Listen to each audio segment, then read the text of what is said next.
మన రక్షకుడైన యేసుక్రీస్తు నామంలో అందరికీ వందనాలండి. ఈరోజు దేవుని మాటలు యోహాను రాసిన మొదటి పత్రిక 1వ అధ్యాయము 7వ వచనము.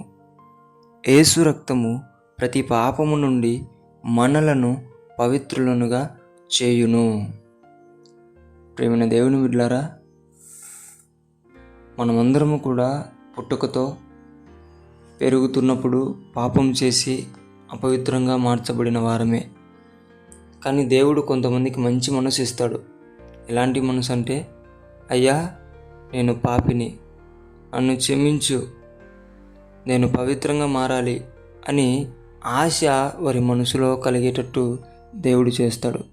అలా దేవుడు కనుక నిన్ను దర్శించి ఉంటే, దేవుడు నీతోనే ఈరోజు మాట్లాడుతున్నాడు.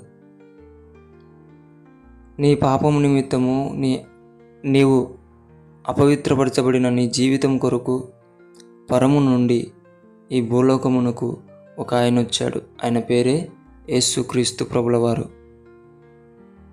ఆయన నీ కోసం రక్తం కార్చాడు. ఆ రక్తమే నీ పాపం నుండి పవిత్రముగా నిన్ను మారుస్తుంది. ప్రియమైన దేవుని బిడ్డలారా, ఈ సత్యాన్ని తెలుసుకున్న ప్రతి ఒక్కరు కూడా ఇంకా దిగులు చెందాల్సిన అవసరం లేదు, భయపడాల్సిన అవసరం లేదు. ఎందుకు భయం, ఎందుకు దిగులు అంటే, పాపం చేశాను, నాకు ఖచ్చితంగా నరకమే, పాపం చేశాను, దేవుడు నన్ను అసహించుకుంటాడు అని భయము దిగులు ఉంటుంది. కానీ నీవు పాపం చేయడానికి గల కారణము అపవాది. వాడిని ఎదిరించే శక్తి నీకు ఇవ్వాలని దేవుడు ఆశపడుతున్నాడు. ఆ శక్తి నీవు పొందుకోవాలన్నా, నీవు పాపంలో నుంచి బయటికి రావాలన్నా ఒకే ఒక రక్తం, యేసు రక్తం. ఆ రక్తం నీవు ప్రోత్సహించుకోగలిగితే, ఆ రక్తం మీద నీవు విశ్వాసం ఉంచి ప్రార్థించగలిగితే ఖచ్చితంగా నీవు రక్షింపబడతావు. నీ పాపం నుండి, నీ అపవిత్రం నుంచి బయటపడి పవిత్రముగా దేవుడు నిన్ను మలుస్తాడు. దేవుని బిడ్డ, ఈ మాటకు లోబడు.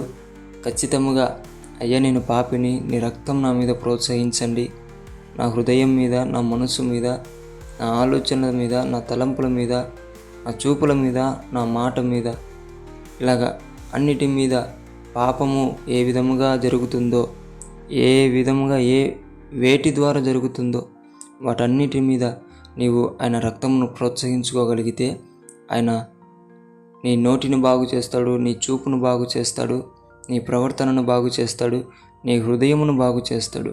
అప్పుడు నీవు పవిత్రంగా మార్చబడతావు. నీ నరక మార్గం నుండి పరలోక మార్గం, నిత్య జీవ మార్గంలోకి నీవు నడిపించబడతావు.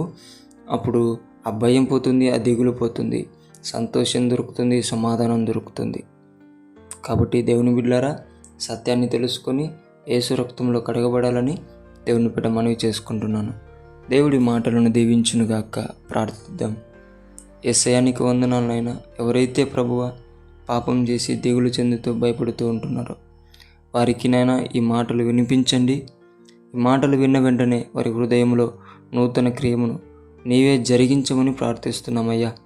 వారి పాపం నుంచి నీ రక్తం వారి మీద ప్రోత్సహించి వారిని పవిత్రంగా మార్చమని, నిత్య జీవానికి అర్హులుగా చేయమని యేసు నామములో ప్రార్థిస్తున్నాం తండ్రి.